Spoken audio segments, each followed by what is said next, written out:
As I record this holistic health and healing lesson, it is about to be Thanksgiving. In fact, tomorrow, my family is going to start preparing for a Thanksgiving meal.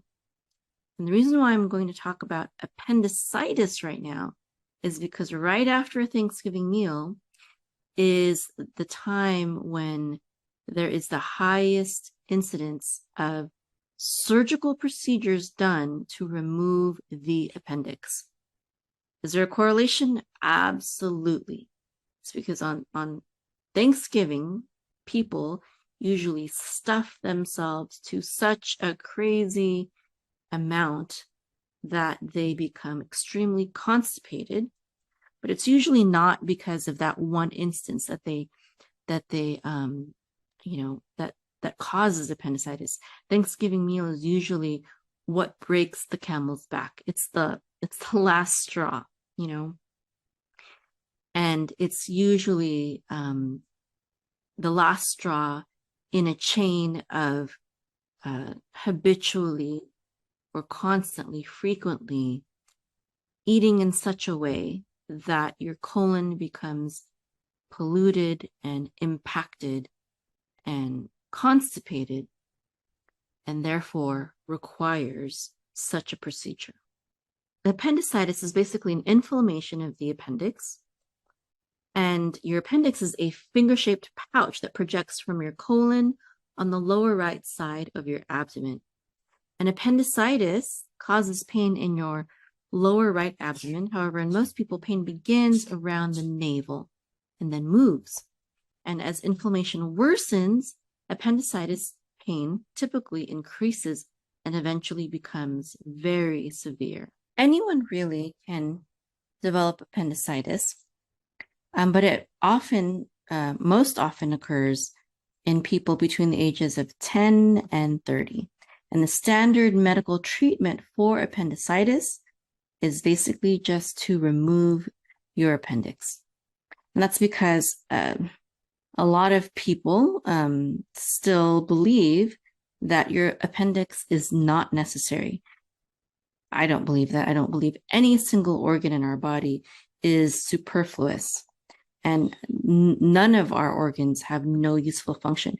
If we don't know the function of a specific organ, it's simply because we haven't figured it out yet. It's not because there is no purpose, because the creator, I believe in the creator, is a master designer, and everything that he put in our bodies is there for a reason. Okay, so but because it's so widely believed that your appendix is not necessary, and that's kind of like more of a nuisance that poses a health risk just because it exists in your body, this has led to the routine removal of this organ. And a lot of doctors will even suggest prophylactic removal of the appendix when you're having another type of abdominal surgery done. They're like, oh, we're going to open it up anyways. Let's just take that thing out. So your appendix is found in the lower right portion of your abdomen. And this small, tiny finger-shaped organ is attached to your cecum, which is a small pouch that's part of the intestines. And the cecum is considered to be the beginning of the large intestine, and it's part of your gastrointestinal tract. So then what is the role of your appendix? Well, according to scientists in France and Australia, your appendix actually plays a very important role in your immunity.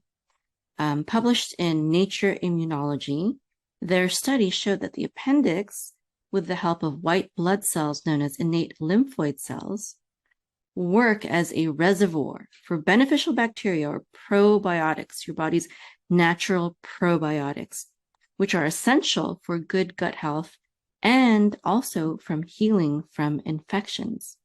So when you get certain diseases, or if you use antibiotics that eliminate the healthy bacteria in your gut, your appendix works as a storage unit for some of these good bacteria, these healthy probiotics.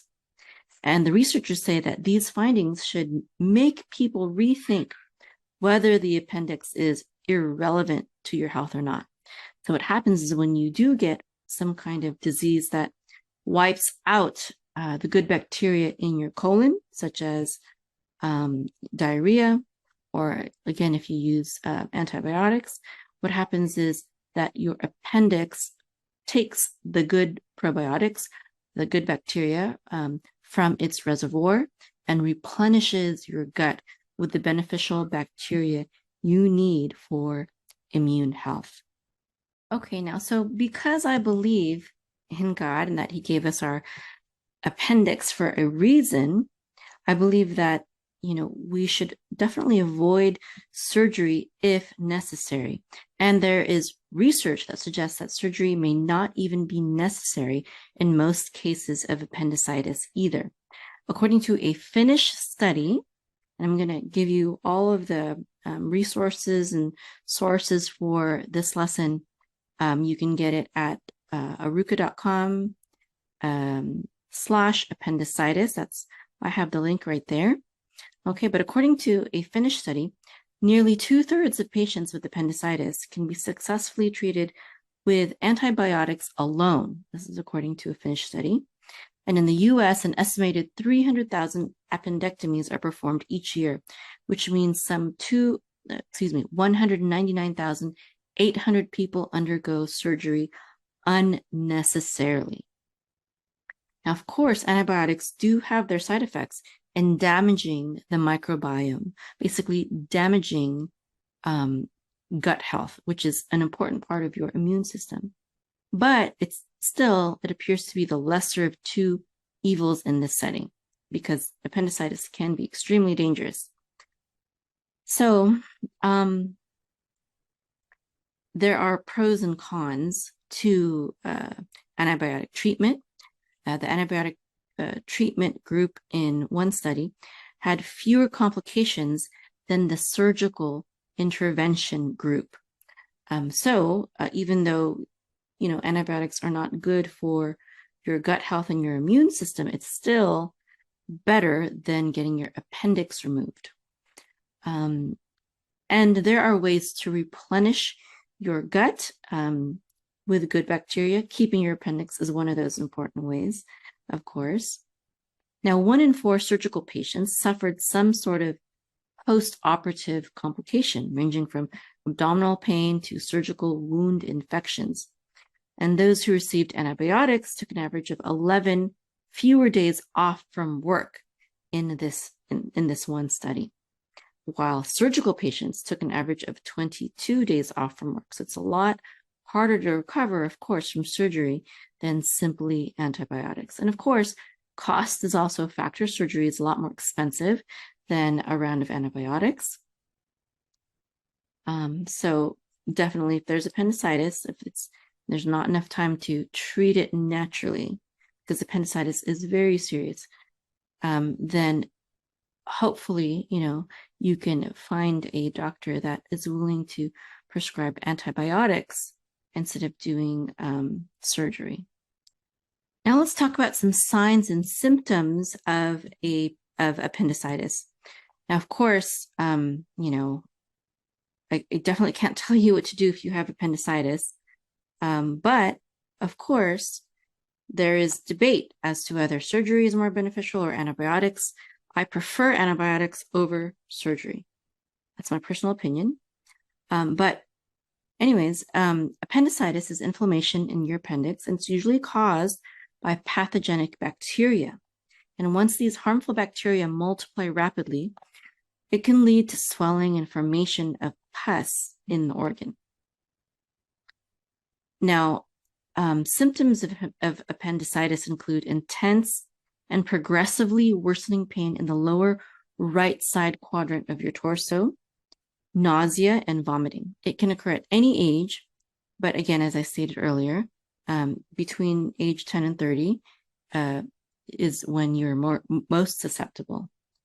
So if you suspect that you or someone you know is suffering from an inflamed appendix, it's really important to get medical attention right away. Because if it's not addressed, a swollen appendix can rupture, and when that happens, it can be fatal.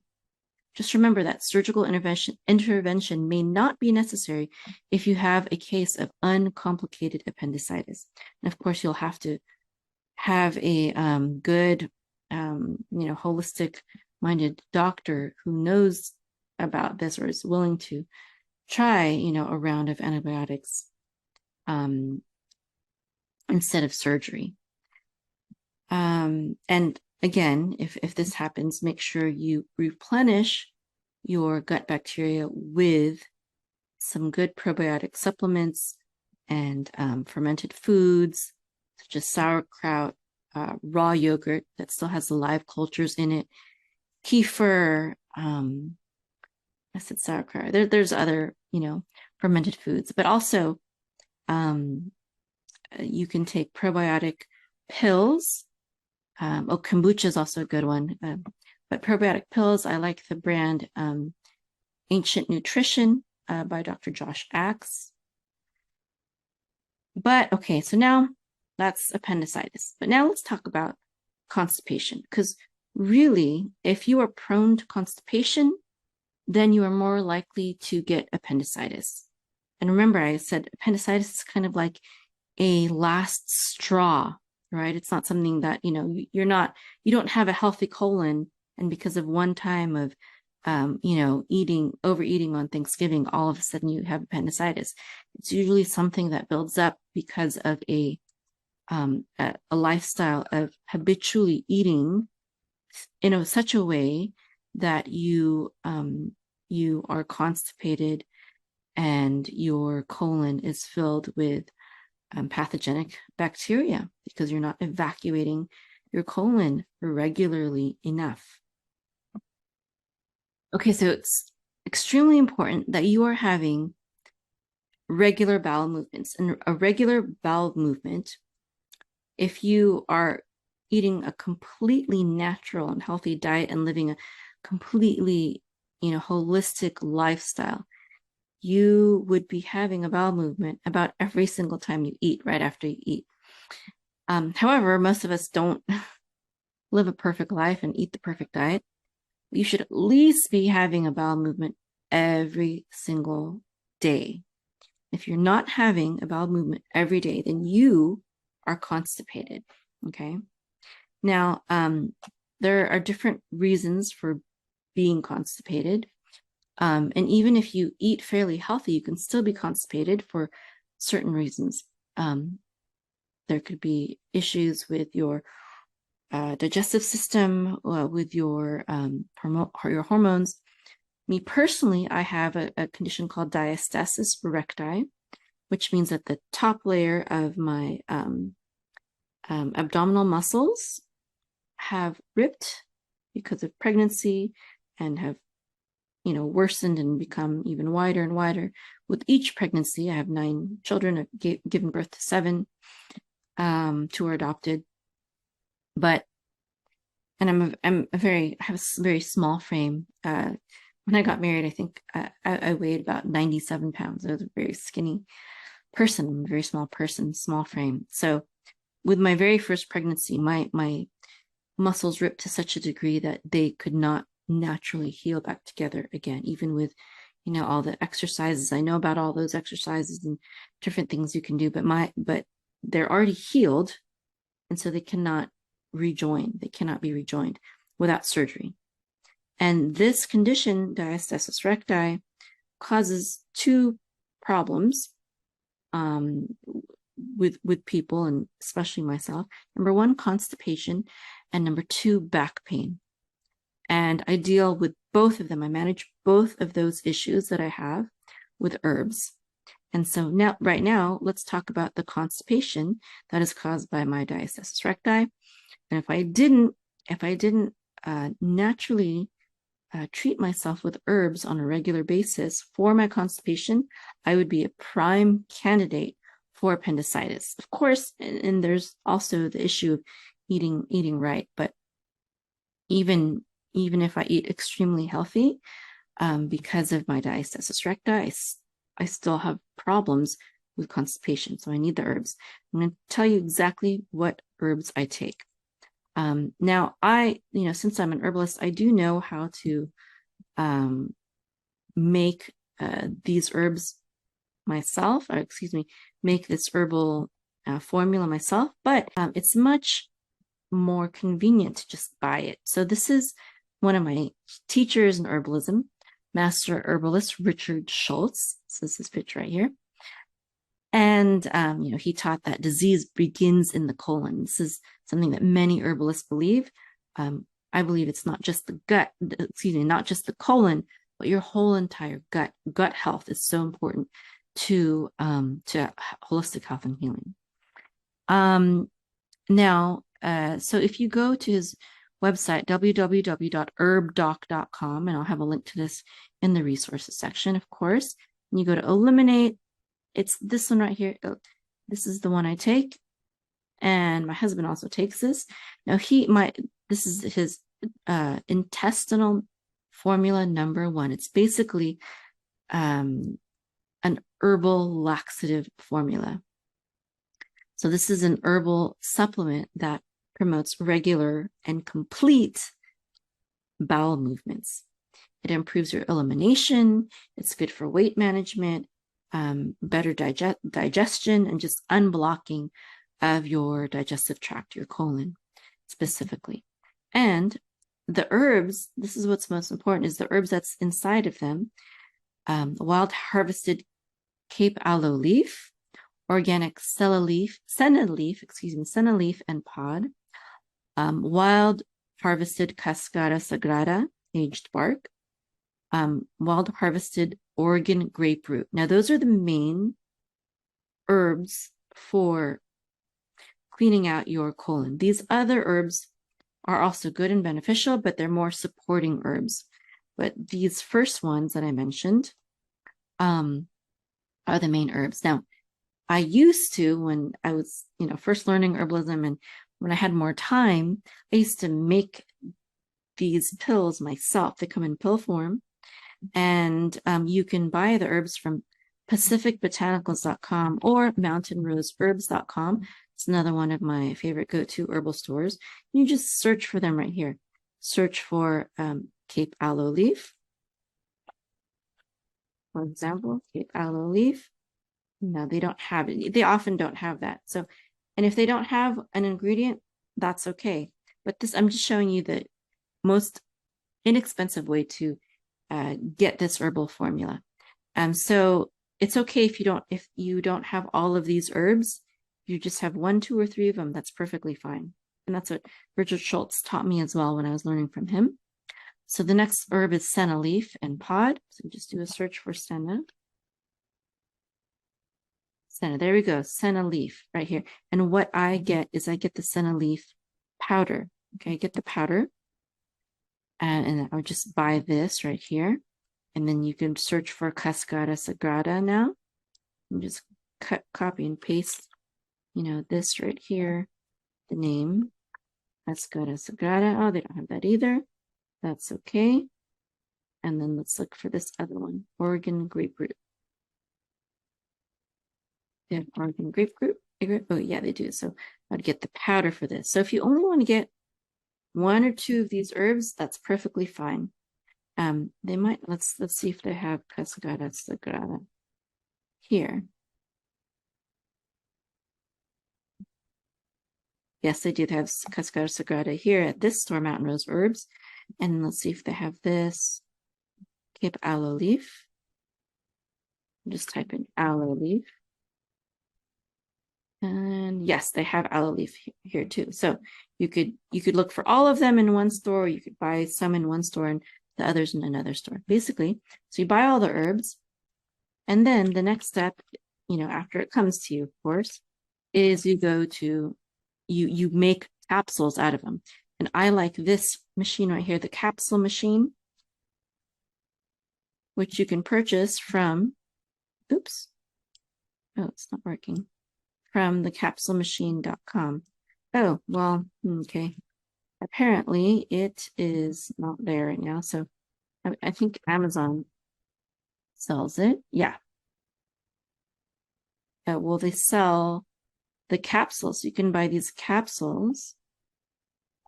But having the capsule machine is really, really helpful. Let me see. Capsule filling machine. Let me see if they have it. Oh, there we go. Here, this right here.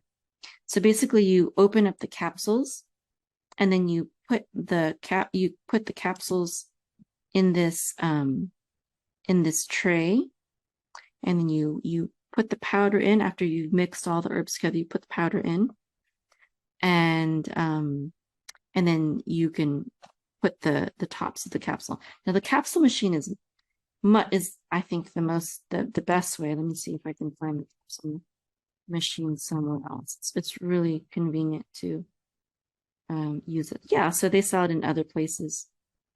The capsule machine. This is a really great tool if you want to make your own. That's not it. If you want to make your own, this is it right here, the capsule machine. This is it. If you want to make capsules, this is the best way that I've found anyways. The easiest way to make your own herbal capsules. Okay.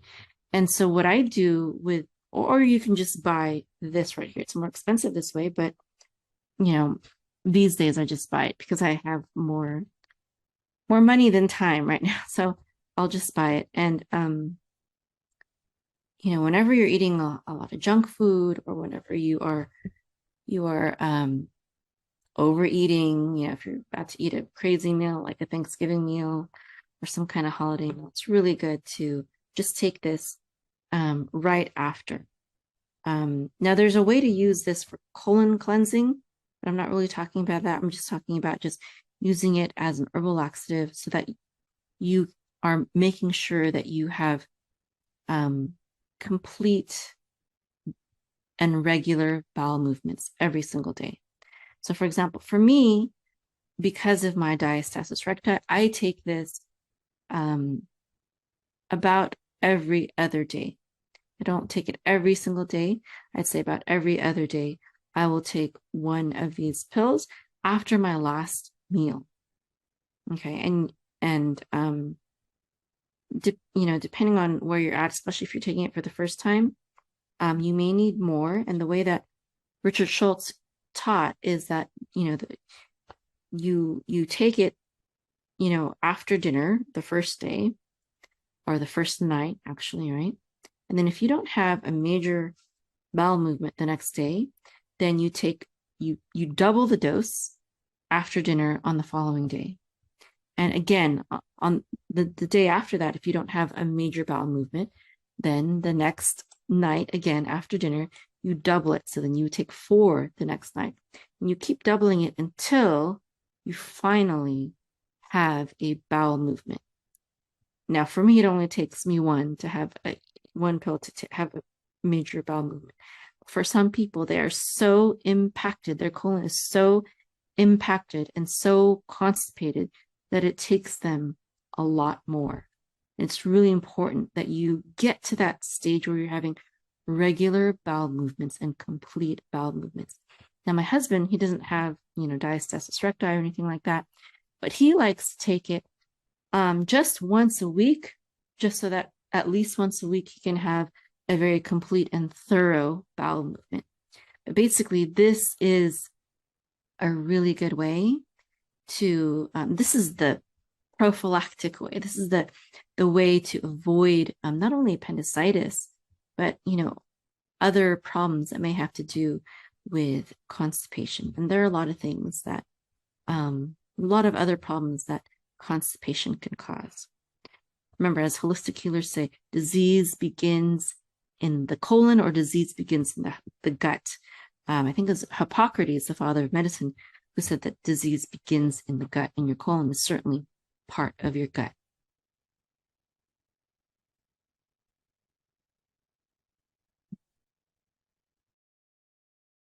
Now, none of my family members have ever had their appendix removed, neither my husband or myself or any of our children. But it's a very common surgery done, especially on children. And I think this is such a sad thing. And, we have one of my children's friends had his appendix removed. And when he had his appendix removed, the doctor told him and his parents that this is just something that happens and there's nothing really that you can do about it, or there's nothing that you can do to avoid it. Basically, it's simply hereditary. It's simply genetics, just the luck of the draw, whether or not you get appendicitis or not. And that's such a lie. It's just such a lie. If we are not living in such a way that our bowels, our colon isn't impacted and constipated and just a harbor for pathogenic bacteria, then there's no reason why we should ever get appendicitis, and there's no reason why we should ever need to get our appendix removed. And that's why I'm making this video, because it's just so upsetting that medical doctors are only trained to cut the appendix out. Most of them have no idea neither about antibiotics nor about how having a good diet and having healthy bowel movements can make one prone to appendicitis. And I'd like to make another lesson dedicated just to constipation, because that's a whole subject on its own. I just gave you a very quick kind of thing, and of course we also have to eat in such a way that we're not getting constipated. Even as I said, in my case, even if I do eat healthy, there's still my body's still very prone to constipation.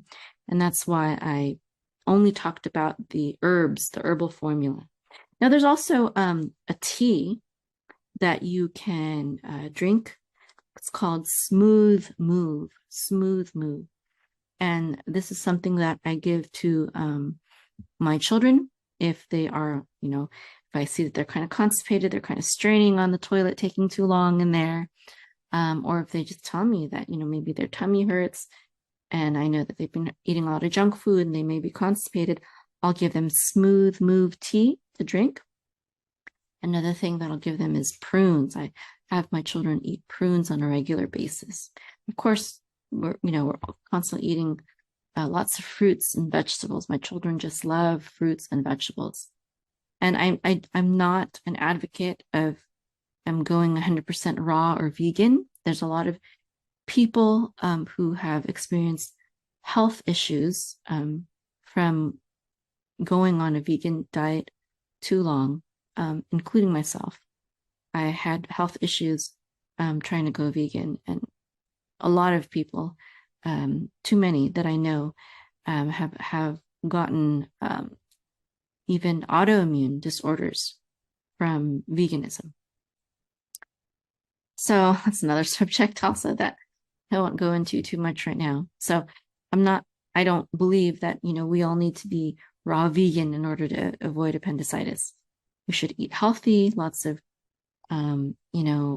fruits and vegetables, but sometimes we just need herbal support, and make sure that we have those regular and complete bowel movements every day. So, if you are also listening to this holistic health and healing lesson right before Thanksgiving or right around Thanksgiving, I hope you have a blessed time with your family if you celebrate, and don't get constipated. Buy those herbs now. Buy that Smooth Move tea. Start eating prunes now ahead of time as a prophylactic measure. Okay? Okay, shalom.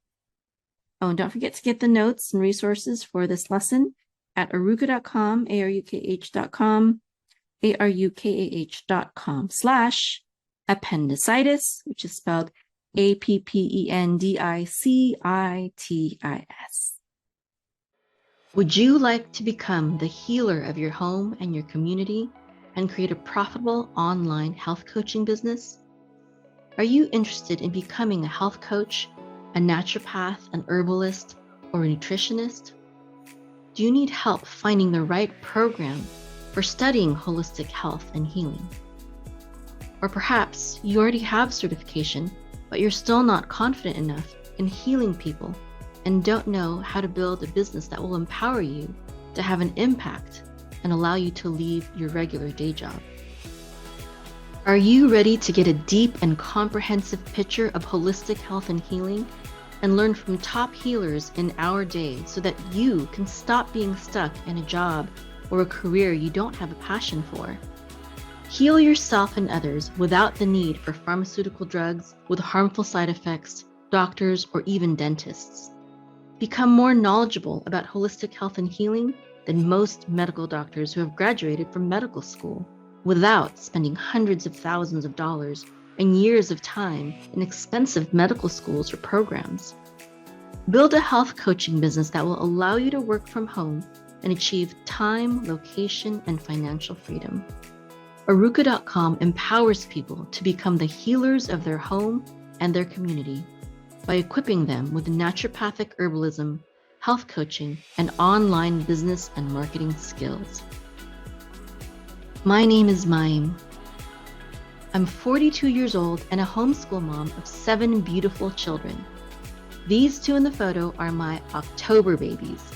I became a naturopathic herbalist and health coach in order to take charge of my family's health when the modern medical system kept failing us. We were spending thousands of dollars on insurance and other medical expenses, but they did not have any answers for our health problems. Working from home has been such a blessing for us. I used to work at the NASA Ames Research Center as a computer scientist/engineer, but being able to have an online business has enabled me to surpass my income at NASA and to be there for my family, homeschool them, take care of them, watch them grow up every step of the way for 18 years now. I started Aruka.com in 2009 to help people become healthy and heal themselves. I've coached all sorts of people, and eventually even medical doctors and nurses started coming to me repeatedly for help for various health issues for themselves or their loved ones.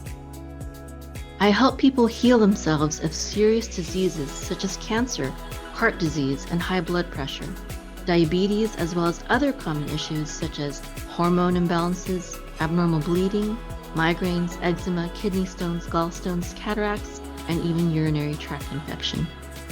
Various people began asking me to start teaching what I know about holistic health and healing, including 2 medical doctors who have become very good friends of mine. When I realized that there was such a demand for the knowledge I have that even medical doctors were telling me to teach, I shifted the focus of Aruka.com, and now we teach people how to become confident healers through our naturopathic herbalist and health coach certification program. We help people become healers of their home and community and create profitable online health coaching businesses. If you're interested in becoming a holistic healer, please visit our website, aruka.com, ARUKAH.com. Again, that's ARUKAH.com. Hope to see you there.